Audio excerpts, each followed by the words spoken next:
สวัสดีครับวันนี้ก็วันที่26มกราคมปี69นะครับเนาะ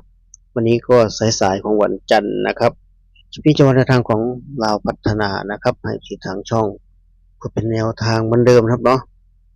ชอบจะได้จัดขัดก็ผ่านเหมือนเดิมครับเนาะใช้วิจารณญาณในการรับฟังเหมือนเดิมนะครับก็ส่วนข้อฮานอยลงให้แล้วนะครับเนาะช่วงเช้าประมาณ9 โมง 10 โมงครับเนาะลงให้แล้วใครเป็นคอฮานอยก็เข้าไปรับชมรับฟังได้นะครับเนาะใครเป็นคอฮานอยยังไม่เห็นก็กดตรงรูปคนนะครับเนาะด้านซ้ายมือด้านล่างของรูปบ่าวสารคามกดเข้าไปคนดูได้เลยเนาะขาดตกคลิปไหนที่ยังไม่เห็นก็เข้าไปคนดูได้เลยครับเนาะช่องบ่าวสารคามนะครับเนาะคลิปที่เป็นของลาวพัฒนานะครับเนาะนี่ถ้ามีเวลาเหลือก็เป็นรัฐบาลไทยให้อีกคลิปหนึ่งครับเนาะเป็นของคุณลุงเจดีว่าเซียนเจดีครับเนาะถ้ามีเวลาก็ยกเป็นพรุ่งนี้ครับเนาะ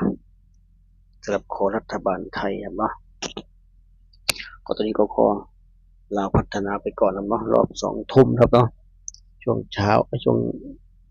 ไม่ใช่ช่วงเช้าช่วง5 โมง 6 โมงทุ่มหนึ่งก็ลุ้น5 หน่อยก่อนนะครับเนาะก็1 ทุ่มครึ่งโดยประมาณจบ5 หน่อยก็พักกินน้ำกินท่านะครับเนาะ2 ทุ่มลุ้นลาวพัฒนาต่อนะครับเนาะ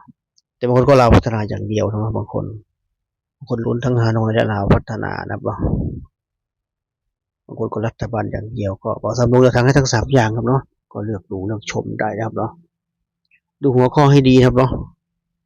หัวข้อให้ดีว่าอันไหนลาวพัฒนาอันไหนฮานอยอันไหนรัฐบาลไทยครับเนาะดูหัวข้อให้ดีครับเนาะลงทั้งลองบอกสามลงทางทั้ง3 อย่างครับเนาะเดี๋ยวเอาดูหัวข้อนะครับเนาะหัวข้อเป็นหลักครับเนาะหัวข้อในคลิปนะครับก็วันนี้ก็เหมือนเดิมนะไม่อยากคลิปสดเหมือนเดิมเช่นเคยก็คลิปพาทุกคนมาปั่นจักรยานกำลังกายนะครับเนาะปั่นจักรยานกำลังกายเสร็จก็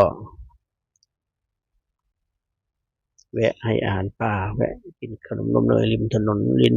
ไม่ใช่ริมถนนริมสระนะเนาะริมศาลากลางน้ำเนาะที่นั่งอยู่นั่งศาลากลางน้ำนะครับเนาะให้อาหารปลาบรรยากาศดีมากครับเนาะสายหลักธรรมชาติก็แนะนำเหมือนเดิมครับเนาะแนะนำเหมือนเช่นเคยสูดอากาศบริสุทธิ์เราทำไปประจำครับเนาะเสาร์อาทิตย์ถ้าหยุดไม่มีธุระไปไหนจะไปนะครับเนาะไปตรงนี้แล้วก็ไปปั๊มประจุนแล้วก็ถ้าสวนสุขภาพรัฐหลวงครับเนาะถ้าเตะบอลจะไปสวนสุขภาพรัฐหลวงครับเนาะถ้าไม่อยากติก็จะมาประมาณนี้ครับเนาะปั๊มประจุนกับที่มี2 อย่างครับเนาะ3 อย่างใครเห็นกันก็ทักทายกันได้นะครับเนาะถ้าใครเจอกันก็ถือว่ามาเที่ยวก็ได้แนวทางพูดในตัวเหมือนเดิมครับเนาะเหมือนทุกครั้งทุกคลิปนะครับจะได้ไม่เบื่อก็จะมาเป็นเพียงแค่แนวทางเหมือนเช่นเคยครับเนาะเราซ้ำลงแนวทางให้เสนอเป็นเพียงแค่แนวทางครับเนาะ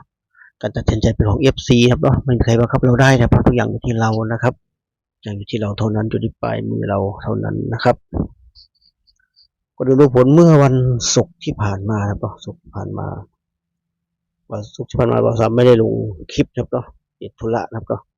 งานน้อยแล้วก็ลาวเนาะไม่ลงคลิปเลยก็ลงช่องชุมชนให้ครับเนาะใครชอบแนวทางบ่าวสลามก็กดติดตามไว้นะครับเนาะเพราะวันไหนบ่าวสลามไม่มีเวลาลงคลิปไม่มีเวลาอัดคลิปจะลงในช่องชุมชนให้นะครับ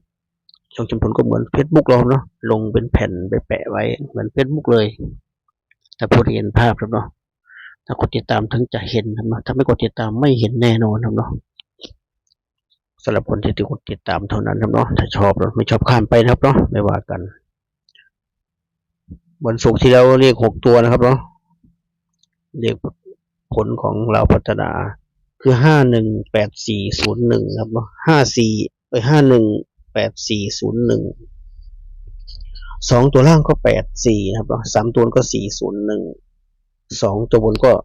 01ครับเนาะถ้าใครจำได้ใครเป็นคอเราพัฒนา5 งวดที่ผ่านมา8มาทั้งนั้นเลยเนาะไม่รู้8อะไรบ้าง84 83 8นู่น8นี่เนาะ5 งวดซ้อนครับเนาะ8 เดือนดีมากครับเนาะเดือนดีอย่างแรงเลย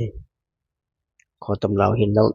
ตกใจเนาะอะไรเดือนดีขนาดนี้ครับเนาะพอสำให้เราทางไปเด่น2รอง3ก็คนละทางครับเนาะคนละทางเลย วันนี้ลุ้นกันใหม่นะครับเนาะสำหรับคอตำลาวครับเนาะส่งจดไว้นะครับส่งแคปคนเราแคปเหมือนเดิมวันนี้เด่น9รอง0นะครับนี่ค่อนข้างมั่นใจครับเนาะถ้าไม่ได้ผิดพลาดครับเนาะมีลุ้นแน่นอนครับเนาะ